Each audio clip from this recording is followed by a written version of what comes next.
Hi guys, MoiKoi here. Welcome to my first video.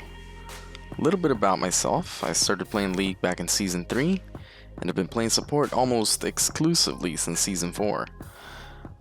Back in Season 3, I placed Bronze 4, so Bronze was my first ever rank. Now I'm a Diamond support main that has seen what the overwhelming majority of elos have to give, so if you're hard stuck Silver, I get that. My goals with this channel right now are to share some of my experiences climbing from Bronze to Diamond, as well as everything I've learned in doing so. And I also want to help you improve your rank by focusing on things that you need to focus on, like mental fortitude. It's a really big one. I also want to learn new things alongside you guys, so learning is always good. I'm not a perfect player, don't think I am. We'll all make mistakes, but that's a great way to learn. And finally, I want to do all that while hopefully being entertaining. And as a final note, I apologize for the mic quality. I'm still new to all this, so bear with me for a little while I get everything crisp and clean. Alright, I've kept you waiting long enough. Let's get into this game. We're playing Pike support with a Yone ADC against an MF and Xerath. Super tough poke lane we're going into, but you know, not impossible. We're running Hail of Blades because their team is mostly squishy, and their bot has no mobility abilities. So we're gonna try to catch them out if we can. I start E because their bot lane's super mobile, so I think you know, we might have a chance to catch them out at level 1. Although you know, hindsight, probably should have started Q. Q is always the safer option in lane if you don't know, you know, how the lane's gonna go, what you're gonna go up against. So right there, the MF walks away pretty much unharmed. If I started Q there, would have probably gotten her, but you know, it's not worth blowing summoners or anything like that just to get her there. We would end up leaving a lot of lane pressure if we did that, so you know, we're just chilling the red jungle. Camille, I think, was pretty mad about that. She would have wanted the kill, but that's alright. See a little scuffle going down in mid lane, but everything's all good. So here we are, leashing our Rengar. Trying to get him to at least 600, so we can have a nicer time in the jungle. So in this lane, because of their their range advantage rather, they're gonna hit level 2 pretty easily. So Yone and I are gonna have to be very careful here if we don't want to get caught out. So there he gets hit by the stun. You know, can't really do much level 1, and they're just gonna play around their range advantage here. And it's gonna be a little tough for us to try to get anything done, but so far all we gotta do is farm a little bit, maybe wait for a jungler to get a few ganks off. So you see they hit level 2 there, or at least MF hits level 2. We need to respect it, we need to back off a little bit. Waiting for Xerath, and Xerath also hits level 2, so now Yone and I are stuck.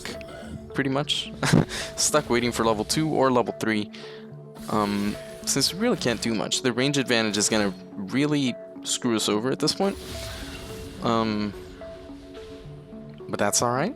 All we gotta do is farm. I'm just trying to show you guys that lanes like this, even though they are annoying, they shouldn't discourage you from you know, just playing the game as best you can. Yone goes in there, takes a little bit of poke. Overall, really good trade for them. Takes a lot of damage here. I try to step up the hook here. Gotta get the miss there, but it's alright. Just gonna keep farming here, and the MF is getting really lucky with those Qs. Yone goes down to 1/3 HP, so it's really tough for us right here. I get a... Nope, I don't get a pull, so I walk up, try to get a pull, instead just get harassed like a dog. So We'll walk right back. Yone just looking around, getting some vision, maybe, probably not. And you will notice that they are playing very aggressively because they do know that the Rengar is going to have a hard time ganking us before level 6. So they take advantage of the range of their range pretty well here. Good on Xerath and MF for handling this lane pretty well. So right now they're just pushing into us, but top lane ends up giving up first blood into a Darius, which is pretty unfortunate. Darius can snowball really easily, but we're not going to worry about that too much because we got to worry about our lane first. End up hitting the pull on MF here, go in, blow my ignite, and Yone actually overcommits. Goes a little too ham there. Unfortunately, can't get much done. He ends up paying with his life. So now they're just shoving into our turret, and there's not much I can do. This game is looking pretty bad at this point. End up getting the pull on the Xerath there. Actually takes a turret shot, but can't really get anything from it. So I decide I kind of want to back, but at the same time I see Yone coming in, and the Xerath is very low. So I almost bait him there. I kind of pinged, and I didn't follow. So hindsight, I should have probably followed him there. He blew Xerath flash, barrier, and MF heal. So I was really good on Yone, and if I followed, we could have probably gotten a kill there. So I think it's all about gauging your enemy's abilities, you know, how much damage you guys can do. So unfortunate there, we didn't follow him, but you know, we played it safe. We blew their summoners, and you're gonna see me typing here, punish. So what we want to do now that they don't have summoners, or at least Xerath, is we want to try to get them with ganks with anything possible, in order to snowball that small advantage that we have in the lane there. In this pack, I just pick up some boots, longsword, and refill pot. Refill pot, very good in this matchup. You know, just range bullies, really gonna hurt you when you're playing Pyke. That's why you kind of want to go, or that's why I went bone plate here in this game. Just to alleviate some of that pressure. But as you can see, this MF just keeps pushing. She knows she can't really get punished until Rengar hits level 6. And Rengar is still level 5. Not a problem though. We're just looking around the map, and then we see that our bot lane is missing here, so gotta go to Dragon a little bit. Since they did have priority. And then the Rengar actually gets a really nice catch here because he does hit 6. I try to pull the Kayn away from him, and the Rengar actually gets a kill. I try to flash for the Orianna. Don't get her, but I end up getting her with a hook anyway. So now we hit level 6, and we're pretty comfortable to do whatever we want here. We killed 3 of their players, so now Dragon is pretty much free. You want to focus objectives above everything. You know, we could have chased for that Xerath, but it wouldn't have given us much. So we go for Dragon here. Ocean Drake, pretty nice pickup for our team. Especially in our bot lane poke matchup. We're going to be able to regen a little bit. You know, take a little bit of that edge off. So very, very nice. Yone, you see Yone takes a blast cone, makes it harder for the enemy jungler to gank, gives us a little more time to react, but they are being very annoying at this point. You see that I walk up, when I use W, you don't always want to go all in when you use your W on Pyke. Sometimes just using the W and just you being invisible gives you enough pressure so that the enemy lane will back off. So we don't get anything bot, but I go off for a roam here mid. I know that we can get her because I do have ultimate. She has ultimate as well. We get the stun here. And I unfortunately pull her out of the wild cards. But she's gonna end up going down to the ultimate. But I pay with my life there just because I pulled her out of the wild cards. Unfortunate there, but we do get a kill. So we gotta pick up the Dark and our Swifties. I like Swifties. Mitigate slows a little bit. And because I do have Relentless Hunter, I can afford to go Swifties and not Mobies. Their team doesn't have many stuns, so I don't think we're really too worried about that. Yone goes in to the MF. Actually gets some damage off, but you know, takes it back a little too late, and MF auto attack just gonna follow him right to his death. So unfortunate there. Our Yone is dying quite a bit. There's not much we can do for him, unfortunately. But we're just gonna keep holding the tower over here. Looks like Xerath and MF are probably gonna back, so we're gonna look for something else around the map. We're gonna ping it missing because you want our team to know, even if they did back, that they are missing. You know, you don't want your team to be angry at you saying, hey, you didn't ping it, they were missing. Then, you know, flame starts and it's not a fun time. And here I go for the hook on the Orianna. She dodges back really nicely. We're gonna try to push the lane here with the Twisted Fate, but to no avail. To no avail. But because I roamed up to mid lane, MF had to also come up, and that allowed my Yone to keep pushing the lane. So although my lane was tough, I can help out other lanes by making their laning phase easier. So just roaming around is very, very important as a support.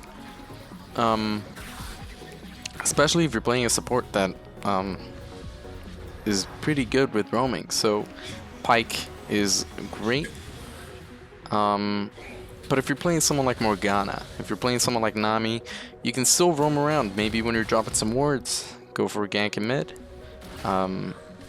You know, it works out sometimes. And when it does work out, it can give your laner quite a bit of an advantage. So they can hopefully snowball. We get the pull on the MF right here, and we actually go on to Xerath, since the Yone hit his ultimate on the Xerath.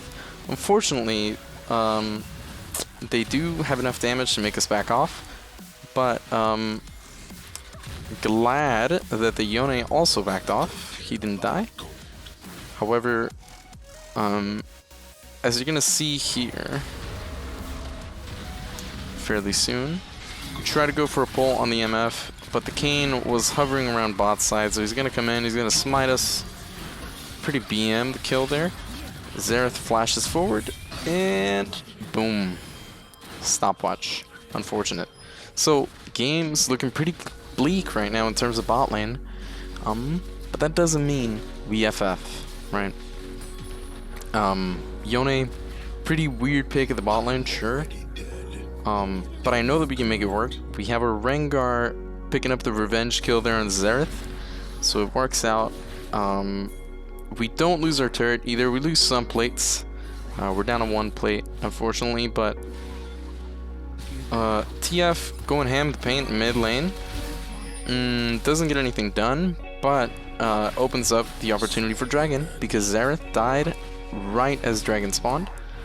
So now we can get this Dragon without fear of their bot lane rotating up.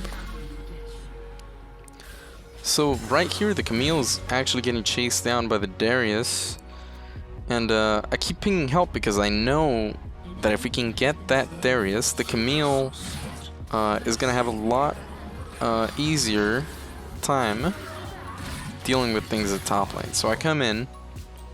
I think this is warded because, you know, he just backs off, but apparently it's not, right? So we go in, stun him, pull him back. Camille comes in, actually very crazy pull there by the Darius. She avoids some of his damage by the spin, and we end up picking up a nice shutdown on the Darius, and now it opens up the top of the map. So now Camille has an easier time. She can shove the wave, she can farm, she can do whatever she wants. Although at this point we should probably shove the wave, since we see Xerath around the enemy blue buff, and Misfortune missing. Darius just died, so he's not going to be able to come and defend this tower. And Yone actually picking up a solo kill there, just goes to show that Yone, even if he's behind, you know, can accomplish many things. So right now we're feeling pretty comfortable. Yone ends up getting, or no, bot turret goes down. We also take top turret. Yone tries to go for the ambitious kill there. I think that was his only choice, was to fight. I mean, he tried, but unfortunately it doesn't work out in his favor. And TF is just gonna pick up a return kill here. Very nice, very nice. Opens up the map yet again. We have Herald spawning pretty soon. I go up to mid lane, although I do see the Kayn hovering around in our jungle. So I get the pull, you know, just to try to alleviate some pressure from the mid turret, but I do go and help my team here. Because if we can pick up a kill on this Kayn, it'd be really great for our Rengar. Here I flash to readjust my my E. It's very important that if you're gonna try that as a pike, you flash afterwards, after you dash with your E. You don't want to give it away, pretty much. So as you saw there, I ulted not to kill the Xerath, but to just get in range for my stun. That's another thing that you can do with Pyke. Don't think that your ultimate is only for executes, although it is very important to, you know, save it for a lot of executes. If you think that you can get a pick by just getting a stun on someone and they're a little too far, don't be afraid to dash and then use your ultimate just to close the range there, as it could turn the tide of battle. So yeah, right now we're just gonna push the mid lane. We don't see the Darius, and he is pretty strong, but we did get him shut down. And at this point, just by roaming, we have picked up so many kills. And here's another one. We pull him, get a nice cheeky pull on him. They had no vision in that bush. We know because we have Umbral Glaive. TF unfortunately gets caught out there. He has to blow his flash, but nothing comes from it. Camille is gonna go deep. Here we're gonna miss a pull on the Kayn, and the Kayn is just gonna follow the Yone. MF ultimate comes out, actually splits our team. However, Rengar very, very strong at this point of the game, and Orianna gets greedy there, but Yone and I just return the favor, teaching her to not get greedy one more time. So our team comes out on top massively from that team fight, and we can pretty much take the Herald for free here. Rengar is over by his Gromp, so I guess he didn't really want the Herald. But we come in the rotation, catch the Darius. He flashes, but you can't flash from Ignite. See you later, fam. 1, 2, 3, easy kills. We get the eye, and now we have Herald, and Herald is such a good tool for opening up the map. We get that nice dodge on the Xerath either. He actually has to flash, so we're enjoying ourselves at the moment. He ults the Camille. Camille says, "I'm happy feet, fam," and just walks away from it. Super easy. So right now, at 18 minutes in the game, my team possesses 3 dragons, so it's looking a lot like our win condition. Or rather, Dragon Soul is looking like a possibility.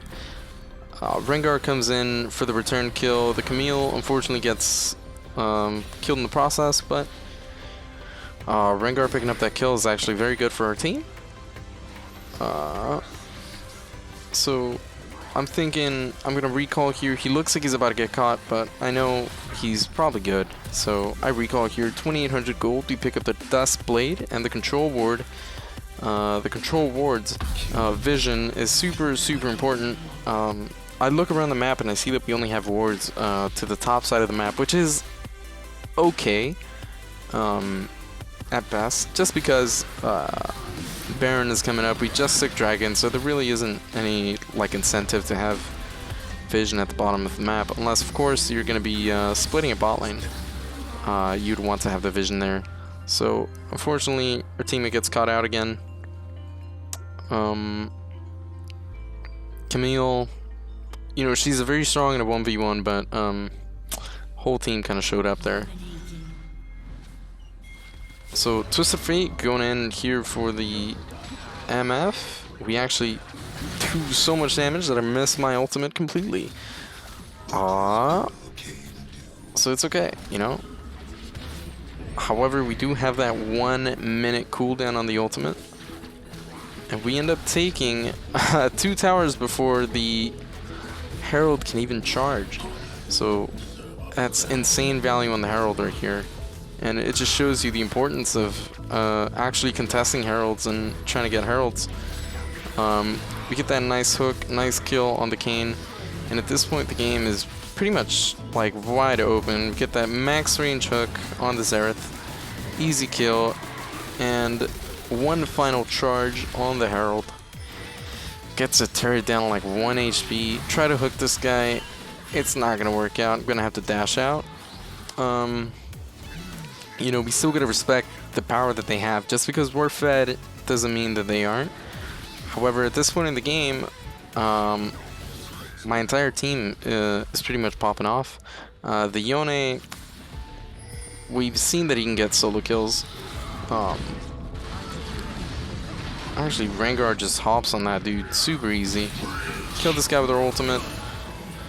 And, you know, at this point, as long as you play your cards right, it's game over. You know, you don't want to feed the Darius. Rengar knows that we're just playing for objectives here, so all 3 of us, Rengar, Camille, and I, just go straight to Baron. TF meets us here. Easy peasy, free Baron. And with the free Baron, we're going to be able to split push the side lanes. So if you look at the mid lane, there are no objectives remaining. So we don't want to go mid lane right now. It's pretty much a waste of time. They're just going to keep clearing waves. We're just going to keep giving them gold. So what we want to do, in order to end the game, in order to make it easier, we want to go split the side lanes, so that we can take the outer turrets, we can take the inhibitor turrets, hopefully make it easier for our team to push into their base. You know, just those turrets being there, it's a lot of gold, it's a lot of map pressure, and the Yone ends up getting another kill there. Very good for our team, and at this point, you know, our team is just running away with the victory here. TF already pushing top lane. We see that the Rengar in the minimap going for another catch actually gets the Kayn. Is able to kill the red Kayn, which is very good for us. So I see that my team is actually having a very easy time at top lane. So I just decide to stay bot lane, try to get the bot turret, keep up the pressure. You know, we don't want to give the enemy team anything for free at the moment. So we keep pushing. And I could have gone up to help them, but I decided to play it safely and just get the objectives bot lane. We can always get the kills, you know, later. We can always get the kills some other time. But getting these objectives here is going to help the team move around more freely. And, you know, I'm pretty confident that my team can 5v4 up there. so I just don't bother. So we end up actually getting inhibitor turret here for pretty much free. Twisted Fate died at top lane, unfortunately, but we're able to pick up the turret here, and we're just gonna walk away. At this point, we're looking around the map. Dragon is up. Team's already doing it. They're already on it. And this team was actually a pretty good team. You know, the Camille was getting a little stomped at top lane, but she pulled through. You know, she didn't tilt, so we did well there. And bot lane, we were also getting pretty shoved, pretty screwed, but we also didn't tilt. We also kept trying. So that's pretty much what it comes down to. I mean, sure, you can't always rely on your team, but you gotta know how to rely on yourself as well. You know, you gotta keep that mental strength up. You know, if you genuinely think that you can win the game if you play your best, I don't see a point in forfeiting. That being said, I do see that my team is pinging mid. However, just like at bot lane, I think that my team can do well without me. So I let them duke it out for a little bit. Ping for help just to get this turret. However, I decide to rotate away because I know that I can rotate faster than this Darius can. So I come in from behind, get some kills. The Kayn, unfortunately, heals up a little bit before I can kill him. Xerath very graciously grants me some sweet gold there as I try to make my getaway. Darius, very strong right here. I try to go for the stun, get the MF flash, and it's pretty much game over. We had GA there, so no real consequences. I know Camille's got her, so I try to go for the Kayn here, dodge his abilities, dodge his knockup, and then get that last kill. So we end the game 10-2-8. Very strong game. With that ace, my team is already in the game. Oh, very strong game here. Super weak early, you know, the poke lane. Pretty unfortunate for us, but we do end up pulling through here. So I really hope you guys enjoyed this video. Thanks so much for watching. I hope you guys learned a thing or two. Feel free to drop a comment, like, or sub if I taught you anything. And if I didn't, let me know what you would like to see in the next episode. Maybe I'll cover it, maybe I'll go more in depth. You know, depending on what you guys like and don't like. So I'll be improving with every video, and hopefully you will too. This is MoiKoi, and I'll see you guys in the next episode.